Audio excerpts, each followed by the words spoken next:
Tout d'abord, ce que je voudrais dire, c'est que le Front de gauche, depuis 2 ans, avec ses différentes organisations, le Parti communiste français, le Parti de gauche notamment, nous travaillons sur un programme pour l'agriculture. Nous avons reçu l'ensemble des organisations syndicales du monde agricole, des organisations de salariés également, des organisations de défense de l'environnement, de consommateurs, et nous avons de cette façon enrichi notre programme de telle façon à ce qu'aujourd'hui, vous pouvez le retrouver sur le site du Front de gauche de l'agriculture, nous sommes en mesure de faire un certain nombre de propositions concrètes.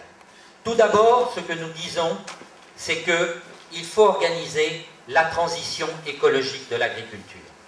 Il faut à terme se fixer un horizon d'une agriculture qui sera beaucoup plus autonome en intrants, qui pourra se passer de pesticides, qui utilisera beaucoup moins d'engrais, qui cessera ses impacts négatifs sur l'environnement, une agriculture également relocalisée, avec à la fois la question de la relocalisation de la production au plus près des lieux de consommation, mais aussi toute la relocalisation de la production fourragère au plus près des activités d'élevage. Alors nous sommes ici dans une région d'élevage sur la base de prairies naturelles.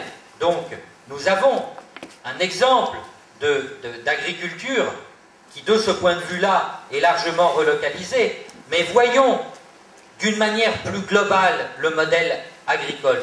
L'élevage se concentre dans un certain nombre de régions où il est déconnecté de l'activité de production végétale, et donc on importe massivement du soja et d'autres produits des pays d'Amérique du Sud, notamment pour nourrir ce bétail, au lieu d'utiliser les sources de protéines végétales qui existent ou qui existent potentiellement dans notre pays.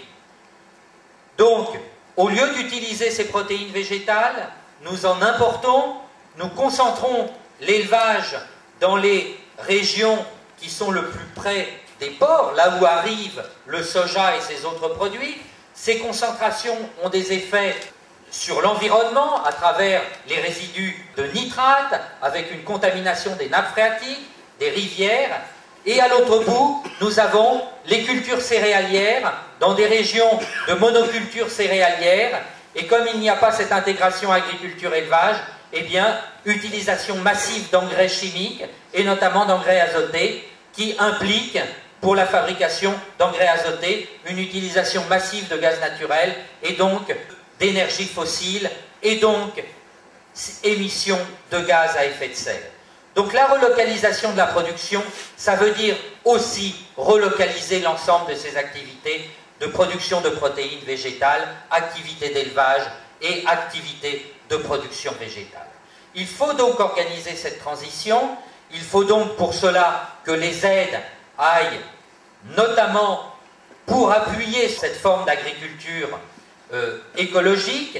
Il faut favoriser l'installation d'agriculteurs qui s'installent sur la base de systèmes d'agriculture écologique, aider les agriculteurs qui veulent organiser cette transition de l'agriculture, et puis, bien entendu, appuyer prioritairement l'agriculture biologique, même si l'agriculture biologique ne résout pas tous les problèmes. Nous pouvons aussi nous appuyer en termes de relocalisation de la production sur les appels d'offres publics, mais là, ça implique très clairement une rupture avec les règles européennes de la concurrence libre et non faussée, qui aujourd'hui interdit la possibilité pour les collectivités territoriales d'inclure comme critère des appels d'offres un critère de production relocalisée. Et puis, nous devons aussi remettre en place ou mettre en place des systèmes de protection du marché intérieur, notamment de protection du marché des protéines végétales. Là aussi, nous avons donc un point de rupture avec la logique libérale actuelle de l'Europe, qui est au contraire une logique d'ouverture des frontières. Donc une agriculture écologique. Mais une agriculture écologique, ça signifie aussi une agriculture plus intensive en travail. Ça signifie une agriculture paysanne qui recrée de l'emploi agricole. Et nous disons, nous avons les moyens, à travers des systèmes d'agriculture écologique, de recréer de l'emploi agricole, d'installer des nouveaux agriculteurs et de recréer 300 000 emplois en agriculture. Mais qui dit une agriculture plus riche en travail pose immédiatement la question de la rémunération de ce travail. Et nous ne pourrons pas avoir une agriculture écologique, une agriculture intensive en travail, si dans le même temps, nous avons la poursuite de cette politique de libéralisation de l'agriculture, de libéralisation des marchés, qui est une politique qui mène à un alignement progressif des prix sur les régions les plus compétitives du monde, et donc une baisse tendancielle des prix, même si ces dernières années, on a observé une remontée d'un certain nombre de prix agricoles. Donc la question des prix agricoles est posée.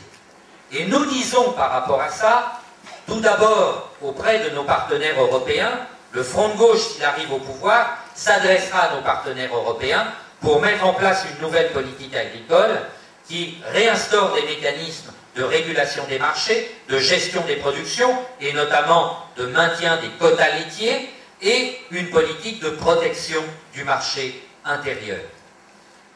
Mais nous pouvons, sans attendre d'avoir un accord au niveau européen, aussi prendre des mesures au niveau national.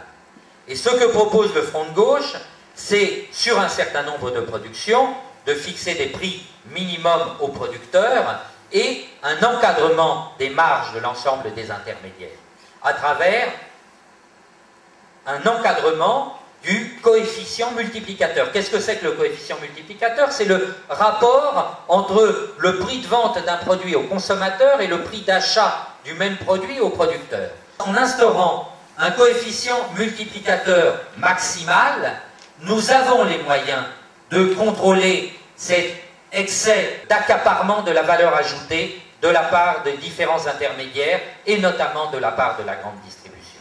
Mais là aussi, c'est un point sur lequel nous rentrerons en contradiction avec les règles libérales de l'Europe actuelle, avec les règles de l'Europe du traité de Lisbonne, et nous le disons sur cette question comme sur d'autres, par exemple la question de la non-mise en concurrence des services publics, nous disons et nous dirons à nos partenaires européens, au nom de la conception que nous avons de l'agriculture, au nom de la transition écologique de l'agriculture, nous n'appliquerons pas ces règles de la libre concurrence et non faussée, et dans le cadre national, nous instaurerons ce principe de prix minimum et d'encadrement des marges de la distribution. Nous voyons bien que nous ne pouvons avoir une transition écologique de l'agriculture dans le cadre libéral actuel. Et aujourd'hui, c'est vrai, l'agriculture biologique se développe, mais ne nous y trompons pas. Aujourd'hui, l'agriculture biologique est un marché relativement marginal, une sorte de marché de niche, mais le jour où ce marché se développera davantage, les agriculteurs biologiques subiront les mêmes pressions de la part de la grande distribution que subissent l'ensemble des autres agriculteurs. Ne nous y trompons pas et ne pensons pas que nous pouvons aller vers une agriculture écologique en compatibilité avec la libéralisation des marchés et avec l'alignement des prix agricoles vers le plus compétitif en permanence. Il n'y a pas de compatibilité possible entre une agriculture paysanne, une agriculture écologique et le libéralisme tel que l'on nous l'impose aujourd'hui.